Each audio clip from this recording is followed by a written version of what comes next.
Bab 131, Api Petir 4. Sebulan telah berlalu. Sebuah surat tiba dari Kerajaan Suci. Surat itu dari Rohana Sales, teman masa kecil Christina dari biara. Surat itu tidak banyak bicara. Dia berkata bahwa dia memiliki kehidupan yang tenang dan damai setelah dia menghabiskan waktu berbulan-bulan berkeliaran di sekitar Samar. Setelah membaca sekilas surat itu, Eugene meraih Akasha. Kurasa dia belum lupa cara menggunakannya, kata Eugene. Surat-surat itu dicoret sedemikian rupa sehingga benar-benar membentuk formula ajaib. Setiap kelompok penyihir tertentu cenderung mengetahui setidaknya satu atau dua mantra penyandian, yang juga diterapkan pada Menara Merah. Lovelian telah mengajari Eugene tentang sihir penyandian Menara Merah, dan Eugene telah mengajari Christina secara bergantian. Bahkan di Menara Merah, satu-satunya orang yang bisa menggunakan sihir penyandian ini adalah tangan kanan Lovelian, termasuk Hera. Christina tidak mempercayai Rohana Sales, namun, selalu ada, jika. Dia juga menyebutkan bagaimana surat-suratnya dapat dipantau. Itulah sebabnya Eugene mengajarinya sihir penyandian. Sekilas memang terlihat sederhana. Itu sebenarnya sederhana, dalam hal ini. Namun, formula ajaib itu dianyam dengan berbagai jebakan di mana-mana. Namun, jebakan itu hanya dimaksudkan untuk merekam bahwa seseorang mencoba mengintip, dan tidak menunjukkan perubahan apapun yang terlihat. Itulah mengapa hanya penerima surat yang dapat melihat jebakan tersebut dan mengetahui bahwa jebakan tersebut telah dipicu. Mengikuti formula decoding, Eugene memasukkan mana dan menguraikan kodenya. Kata-kata dalam surat itu segera diganti dengan yang sama sekali berbeda. Christina tidak dapat menginterogasi Paus dan Kardinal itu sendiri. Mengambil tanduk banteng untuk melihat reaksi mereka terlalu berisiko. Jika mereka yang berada di belakang penyergapan, tentu saja mereka akan waspada terhadap Christina yang kembali hidup-hidup. Karena itu, dia mengawasi mereka. Ya, jika dia menekan mereka dengan keras tentang penyergapan, Paus dan Kardinal akan menarik barisan mereka dan mengambil tindakan. Orang suci dari Kerajaan Suci telah diserang oleh kaum iblis Helmut. Meskipun penyergapan telah berakhir dengan kegagalan, itu tidak akan mencegah hubungan antara Kerajaan Suci dan Helmut memburuk. Itu tidak bisa dihindari. Raja Iblis Penahanan secara resmi adalah seorang pasifis, pikir Eugene. Tidak ada yang bisa menyangkal itu. Ada sebuah organisasi yang disebut Aliansi Anti-Iblis. Itu adalah organisasi internasional yang dibuat oleh sekelompok negara kecil di utara, dipimpin oleh Kerajaan Suci. Untuk waktu yang lama, mereka mengerahkan pasukan di dekat perbatasan Helmut, melakukan protes bersenjata. Meskipun tidak melancarkan serangan langsung ke kota-kota perbatasan, ia memblokir jalur perdagangan dan mengadakan latihan militer reguler di dekat gerbang Kastil Helmut. Meskipun Demon King of Incarceration memiliki kekuatan untuk memusnahkan mereka, Raja mengabaikan aktivitas organisasi. Secara alami, orang-orang iblis tidak dapat secara langsung bertabrakan dengan organisasi, meskipun mereka mengajukan keluhan. Orang-orang iblis mencoba membunuh orang suci Kerajaan Suci. Helmut tidak bisa membungkam hal semacam ini dengan menyalahkan semuanya pada kaum iblis yang menyerang Christina. Jika ini dipublikasikan, pasti akan menjadi pemicu untuk memulai perang. Namun, itu terlalu cepat untuk perang. Saat ini, dia hanya bisa mengatakan dia akan melihat lebih jauh, pikir Eugene, mengesampingkan surat Christina. Dia sebenarnya telah menerima satu surat lagi. Surat lain ini bukan dari Kerajaan Suci, itu dari Arot, ditulis oleh Lovelian. Surat itu berisi informasi tentang Raizakia dan barang. Kastil Naga Iblis adalah kediaman naga hitam Raizakia. Kastil itu unik bahkan di Helmut karena berada di langit, bukan di tanah. Kastil terbang, puluhan kali lebih besar dari stasiun terapung Arot yang terkenal, terbang di atas tanah Raizakia. Raizakia membenci manusia. Helmut menyambut manusia, tetapi tidak ada satupun manusia yang tinggal di perkebunan Raizakia. Hanya Demon Folk, Demonic Beast, dan demi-human yang tinggal di tanah naga. Populasi berarti kekuatan militer, jadi meskipun tanah itu sendiri sangat luas, pasukan Raizakia sangat lemah dibandingkan dengan adipati lainnya. Selain itu, manusia yang dinaturalisasi menjadi Helmut umumnya tidak cukup kuat untuk digunakan sebagai tentara, tetapi mereka tetap membayar pajak. Uang itu digunakan untuk meningkatkan kekuatan iblis. Namun, Raizakia yang membenci manusia bahkan menolak untuk menerima uang pajak itu. Memang, di antara banyak orang iblis, naga itu istimewa, dan Raizakia adalah naga yang paling sombong dari semuanya. Memindai surat panjang itu, Eugene mengerutkan kening. Ini bukan Raizakia. Dia mencapai kesimpulan. Ada ras yang membentuk sebagian besar populasi di perkebunan Raizakia, sedikit lebih tinggi dibandingkan dengan tanah Helmut lainnya, kurcaci. Naga biasanya tergila-gila pada perhiasan dan kerajinan tangan. Karena mereka menganggap diri mereka ras terhebat, mereka percaya bahwa adalah hak untuk memiliki barang-barang yang sesuai dengan keanggunan mereka. Itulah mengapa naga telah menguasai para kurcaci sejak lama, dan itu sama untuk Raizakia. Bahkan sebelum dia jatuh, banyak kurcaci yang bekerja untuknya. Kemudian, dia terbang ke Helmut dengan semua kurcacinya tanpa membebaskan atau membantai mereka ketika dia jatuh. 300 tahun telah berlalu sejak itu, dan keturunan para kurcaci itu masih belum bebas dari Raizakia. Ada tambang besar di perkebunan Raizakia. Para kurcaci tidak bisa meninggalkan tambang, mereka bekerja di tambang sepanjang hidup mereka. Semua yang mereka tambang, tempa, dan buat masuk ke rumah harta karun Raizakia. Produk yang dibuat oleh para kurcaci sedang disedot. Produk dwarf tidak diekspor secara resmi. Namun, melalui puluhan broker, produk semacam itu justru dirilis secara rahasia. Naga tidak pernah menjual barang-barang mereka. Lalu, apakah seseorang menyedot barang setelah menarik wol ke Raizakia? Tidak, itu tidak mungkin. Di perkebunan Raizakia, ada beberapa petinggi iblis yang melayani naga. Meskipun Eugene tidak mengetahui klausul pasti dari kontrak mereka, dia yakin bahwa tidak mungkin merencanakan melawan Raizakia. Kurcaci juga tidak akan pernah melakukan itu. Masalah saat ini saja sudah cukup untuk meragukan bahwa itu adalah Raizakia, dan dia juga memiliki beberapa bukti tidak langsung. Selama 200 tahun terakhir, Raizakia belum pernah membuat kontrak baru dengan Demon Fog lainnya. Hanya ada 3 adipati di Helmut. Di antara mereka, Noir Giabella, Ratu Iblis Malam, sudah memiliki pasukan yang kuat, jadi dia tidak perlu membuat kontrak baru. Adapun gelar Gavit Linman, In Charge Rations Blade, itu lebih seperti gelar kehormatan. Dia telah menjadi tangan kanan Raja Iblis Penahanan selama 300 tahun. Alih-alih membuat kontraknya sendiri, Linman memerintahkan para iblis lain yang memiliki kontrak dengan Raja. Raizakia memiliki bawahan yang sangat sedikit dibandingkan dengan adipati lainnya. Penyihir hitam bukanlah satu-satunya yang menandatangani kontrak dengan kaum iblis karena keinginan akan kekuasaan, Demon Fog juga membuat kontrak dengan Demon Fog berpangkat lebih tinggi, mengharapkan hal yang sama. Dengan kata lain, pasti ada banyak Demon Fog yang ingin bekerja dengan Raizakia. Segera setelah perang berakhir 300 tahun yang lalu, Raizakia memang membuat kontrak baru dengan beberapa orang iblis, setelah melalui proses penyaringan yang menyeluruh. Namun, dia tidak pernah melakukan itu sejak itu. Petik 1. Dan siapa ini? Hitung Karlat. Pria itu adalah bangsawan Helmut yang baru naik daun. Pria itu hampir tidak ada kehadirannya 300 tahun yang lalu, sebaliknya, dia mendapatkan kekuatan di zaman damai. Sekarang, dia adalah seorang bangsawan muda yang ambisius yang berharap untuk bergabung dengan pasukan pusat Helmut.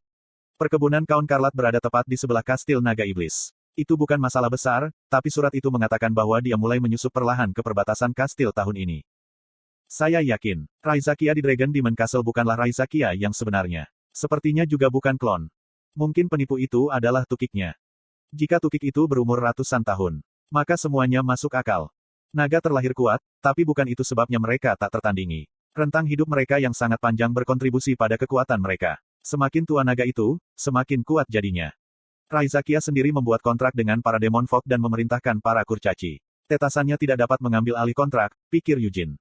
Jika Raizakia meninggal, maka kontraknya akan berakhir. Orang-orang iblis dan para kurcaci, yang berada di ujung kontrak, akan memberontak. Kastil Naga Iblis masih utuh, meskipun tidak stabil. Kontrak tetap ada, jadi mereka harus tetap setia kepada anak tuannya, tapi mereka sudah mencapai batasnya. Paragraf berikutnya dari surat itu berbicara tentang barang. Seperti yang dikatakan pria itu sendiri kepada Eugene, dia memang saudara angkat Jagon. Namun, pasti tidak ada jejak cinta persaudaraan yang biasanya muncul setelah bagian saudara angkat. Dulu, Jagon pernah menancapkan taringnya jauh ke leher Oberon dan membunuhnya. Setelah itu, dia juga membunuh semua tetua, yang merupakan tangan kanan Oberon, untuk memicu perubahan kepemimpinan. Saat ini, Beast Folk yang relatif muda, dari generasi yang sama dengan Jagon, memainkan peran kunci. Namun, Jagon tidak pernah berbagi ikatan dekat dengan siapapun, bahkan tidak dengan Beast Folk di generasinya. Dia hanya menggunakan kekuatan tertinggi untuk memerintah mereka. Satu-satunya Beast Folk yang bisa berdiri di samping Jagon adalah yang kuat, yang selamat dari perubahan. Barang, yang disebut-sebut sebagai saudara angkat Jagon, jelas bukan salah satu dari mereka. Ya, dia benar-benar lemah untuk seseorang yang membual sebanyak itu. Eugene mengenang. Eugene telah mendengar dari Balzac bahwa Beast Folk di bawah komando Jagon bekerja sebagai tentara bayaran untuk menjadi lebih kuat. Menurut surat Lovelian, Barang juga pernah menjadi tentara bayaran independen. Dia cukup terkenal di industri tentara bayaran di Helmut, setelah menghadiri puluhan sengketa wilayah dan semacamnya. Surat itu tidak menyebutkan permintaan siapa yang membuat Barang meninggalkan Helmut. Di akhir surat, Lovelian menyebutkan bahwa dia akan memeriksanya sebaik mungkin, tetapi Eugene tidak terlalu berharap. Dia juga pernah menjadi tentara bayaran di kehidupan sebelumnya. Kues yang diberikan kepada tentara bayaran kelas rendah sama sekali tidak bisa dipercaya. Setiap pihak yang terlibat dapat mengkhianati pihak lain kapan saja. Bahkan tidak aneh jika isi permintaan bocor. Namun, hal yang sama tidak berlaku untuk tentara bayaran kelas atas. Pada awalnya, prioritas tentara bayaran adalah uang, tentu saja, tetapi seiring berjalannya waktu, tentara bayaran akan mulai merasakan kehormatan sehubungan dengan perdagangan mereka. Pada gilirannya, kehormatan menarik kepercayaan. Selain itu, jumlah pembayaran tidak lagi menjadi penggerak utama tentara bayaran kelas atas, yang penting adalah mendapatkan permintaan hiburan, hubungan saling percaya dengan guild, dan seterusnya. Guild tentara bayaran ada di mana-mana di benua ini, tapi serikat tentara bayaran Helmut itu spesial. Itu pasti spesial. Serikat Tentara Bayaran Helmut memberikan tugas yang sangat sulit kepada tentara bayarannya. Mereka bisa mendapatkan tugas seperti mengawal atau mengalahkan pasukan musuh dari serikat tentara bayaran lain di benua itu, tetapi pencarian Helmut berada di level lain. Selain itu, pasukan iblis Helmut yang berperang selalu mengobarkan perang teritorial satu sama lain, menjadikan Helmut surga bagi tentara bayaran. Jadi, tentu saja, isi permintaan tidak akan pernah bocor. Sepertinya penyerang juga tidak mendapat permintaan melalui guild. Membunuh Leonhard dan Sein bukanlah jenis permintaan yang akan diatur oleh serikat tentara bayaran. Setelah menumpuk surat-surat itu, Eugene membakarnya, lalu berdiri. Apakah kamu akan pergi hari ini juga? Mer bertanya sambil duduk di sofa yang nyaman, menjilati permen. Seorang pembuat kue terkenal telah berusaha keras membuat permen ini untuk Mer. Dia adalah salah satu koki yang baru-baru ini disewa oleh rumah utama Leonhard. Itu permen, tapi juga mirip es krim. Saat Mer menjilat permennya, dia bisa merasakan seteguk gula, tapi ukurannya tidak mengecil. Itu terlihat sangat lembut, tetapi ketika dia mencoba mengunyahnya, dia menemukan bahwa itu renyah. Mer pasti menyukainya, menilai dari bagaimana dia memegangnya setiap kali Eugene memandangnya. Lady Ancilla terlalu bersemangat, gumamnya. Dia cantik dan baik hati. Dia tidak pernah memberiku permen seperti itu ketika aku masih kecil. Dan dia juga tidak menyewa lusinan juru masak untuk saya. Petik 2. Tidak mungkin. Tuan Eugene, apakah Anda cemburu padaku? Aku lebih kecil dan lebih manis darimu. Aku kecil dan imut 7 tahun lalu. Tapi kamu tidak baik sepertiku, atau berhubungan baik dengan Lady Ancilla. Saya mendengar beberapa cerita tentang masa kecil Anda dari Lady Ancilla, Sir Eugene. Kamu benar-benar sesuatu bahkan sejak usia itu. Mer menyeringai dan melompat turun dari sofa. Kamu mengalahkan putra Lady Ancilla pada pertemuan pertama, dan juga menggertaknya kapanpun kamu bisa bahkan setelah mereka mengadopsimu, kan? Lady Ancilla berlebihan karena menyangkut anaknya. Saya tidak memukulnya, saya memukulnya sekali. Itu adalah pertarungan yang adil dan terhormat. Dan intimidasi. Akulah yang dibuli. Apakah Anda tahu betapa si kembar mengganggu saya? Saya tidak akan mempercayai kata-kata Anda, Sir Eugene. Anda tidak pernah memberi saya permen, kue, dan kue. Konten iklan. Ini sangat tidak adil. Apakah Anda sudah lupa berapa banyak toko makanan penutup yang saya ajak Anda ke Arot? Lady Ancilla membawaku ke lebih banyak toko makanan penutup daripada kamu. Iya, jika kamu sangat menyukai Lady Ancilla, maka mintalah Lady Ancilla untuk menjadi ibumu. Ubah nama Anda menjadi Mer Leonhard. Tidak, ubahlah menjadi Mer Kynes dan jadilah putrinya. Jangan merajuk, Sir Eugene. Bukankah kamu juga mendapat manfaat dari kelucuanku? Mer terkekeh dan mengikuti Eugene. Dia tidak bisa menyangkal hal itu. Koki yang disewa oleh Ancilla semuanya berbakat, meningkatkan kualitas makanan Eugene secara signifikan. Mer. Saat mereka menuju ke pavilion, mereka mendengar suara keras. Suara itu cukup untuk menarik perhatian semua pelayan yang sedang membersihkan lantai pertama. Kemana kamu pergi? Apakah kamu harus pergi? Jika Anda tidak punya rencana hari ini, bagaimana kalau kita jalan-jalan di kota? Itu Gerhard, mendekat dengan senyum lebar. Eugene mengerutkan kening. Kalian pergi ke sana kemarin. Tidak ada undang-undang yang melarang kunjungan kedua, kan? Bukankah kamu berencana untuk mendapatkan pelatihan ilmu pedang dari Laman? Petik 2. Kami menundanya. Laman juga suka waktu saya bilang mau ditunda. Memang, Laman tidak terlihat. Sudah jelas kemana dia pergi. Menghadiri pelatihan ksatria rumah utama, pikir Eugene. Adalah baik bagi Laman untuk melatih dirinya sendiri. Eugene tidak menganggap Laman sebagai tangan kanannya, terlepas dari harapan dan ekspektasi yang terakhir. Tetap saja, Eugene menganggap baik memiliki seseorang yang setia kepadanya secara pribadi, bukan Leonhardt. Saya punya Signard, tapi dia tinggal di hutan. Namun, Laman menghabiskan sepanjang hari di pavilion. Jika seseorang menyerang rumah utama, mereka akan pergi ke pavilion terlebih dahulu, di mana jumlah orangnya lebih sedikit. Saat itu terjadi, Laman akan dapat dengan mudah melindungi Gerhard dan Nina hingga para ksatria dari rumah utama tiba. Tanpa memainkan permainan politik apapun, dia telah menjadi pengawal emir, jadi dia terampil secara objektif. Dia bukan material kapten ksatria Singa Putih, tapi dia akan disambut di perkebunan manapun dengan keahliannya. Lebih penting lagi, dia sama sekali tidak puas dengan levelnya, jadi dia terus-menerus berkomunikasi dan berlatih bersama dengan para ksatria dari perkebunan Leonhard. Mer ikut denganku hari ini. Eugene menolak permintaan ayahnya. Mer lebih suka mengunjungi restoran bagus di kota daripada berpartisipasi dalam pelatihanmu. Apakah kamu tidak ingin mempertahankan tubuhmu saat ini? Anda bekerja keras untuk menurunkan berat badan itu. Saya bisa menghilangkannya dengan cepat jika saya minum obat. Ayah, sudah kubilang jangan makan obat itu, teriak Eugene. Petik 2. Viscount Stellord memberiku itu sendiri. Bagaimana saya bisa menolak niat baiknya? Viscount Stellord tidak ingin pemberiannya digunakan sebagai suplemen diet. Dia memberikannya kepadamu agar kamu bisa rajin berolahraga dan menjadi lebih kuat. Kamu benar, tapi aku tidak ingin menjadi pria berotot seperti Viscount Stellord. Jadi jangan mengandalkan obat-obatan dan olahraga saja. Juga, Ayunkan pedang beberapa kali juga. Jika kamu terus menunda hal-hal seperti ini, aku akan melatihmu sendiri. Mendengar kata-kata mengancam Eugene, wajah Gerhard diselimuti keputusasaan. Dia sepenuhnya tahu betapa keras dan kejamnya putranya selama pelatihan. Tidak akan ada ayah dan anak dalam pelatihan itu, hanya pelatih dan peserta pelatihan. Saya juga setuju dengan perlunya pelatihan. Sir Gerhard meminta saya untuk merahasiakannya dari Anda, Sir Eugene, tetapi dia baru-baru ini memesan pakaian upacara yang lebih besar, Nina tanpa ragu berbicara dari belakang Gerhard. Dia dengan cepat memutar kepalanya dan berdehem. Aku mendengarnya dari Narisa, asisten dapur. Sir Gerhard diam-diam memesan makanan ringan larut malam setiap malam. Petik 2. Salah satu pekerjaan utama Lavera adalah membersihkan piring-piring itu. Sepertinya Anda berpikir bahwa memesan pelayan magang akan membuat hal-hal menjadi tidak terlihat, Sir Gerhard. Namun, makan berlebihan Anda selalu dilaporkan kepada saya. Petik 2. Aku memperlakukan mereka dengan sangat baik. Dan begitulah cara mereka mengkhianatiku. Semua orang peduli dengan kesehatan Anda, Sir Gerhard. Setelah mendengar Nina, Eugene menghela nafas dan menggelengkan kepalanya. Ayah, ikut aku dan lari 10, tidak, setidaknya 20 putaran. Lututku tidak akan bisa melakukan putaran itu. Lutut manusia tidak terbuat dari kaca, tapi berat badanmu yang bertambah akan menghancurkan lututmu seperti kaca. Oke, jangan katakan lagi. Ikutlah denganku sekarang. Kalau dipikir-pikir, kita belum lari bersama sejak aku berumur 8 tahun, kan?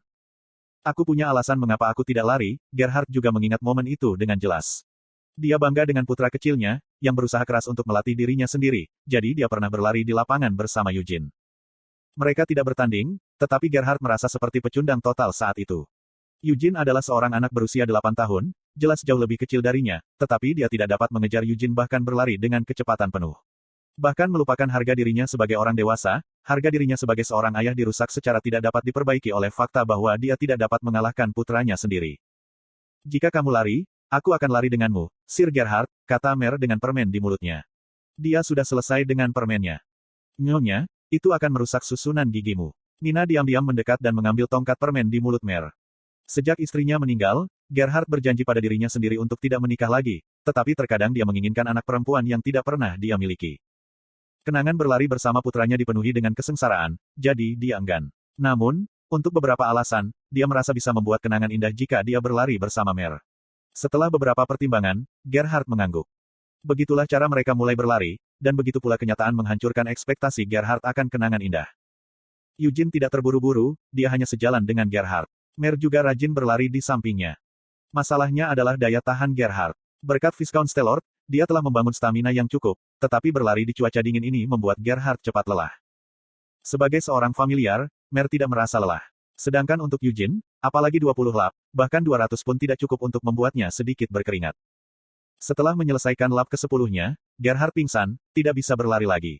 Eugene perlahan mengikutinya, lalu dia berhenti sejenak di samping Gerhard. Mari kita tambah jarak 1 putaran sehari, kata Eugene. Alih-alih menjawab, Gerhard berbaring di tanah dan hanya melambaikan tangannya. Eugene memaksa Gerhard untuk berdiri dan menyeka kotoran dari pakaiannya. Dia kemudian memanggil Mer. Ayo pergi. Oke, jawabnya seolah menunggu saat ini, lalu dia mendekati Eugene. Mengangkat jubahnya untuk membiarkan Mer masuk, dia menarik napas dalam-dalam beberapa kali saat dia berdiri diam. Kilat-kilat. Tuan Eugene menggunakan lightning flash. Para pelayan di paviliun berbicara dengan berbisik. Eugene dapat melihat beberapa elf, yang memiliki indera pendengaran yang tajam, menutupi telinga mereka.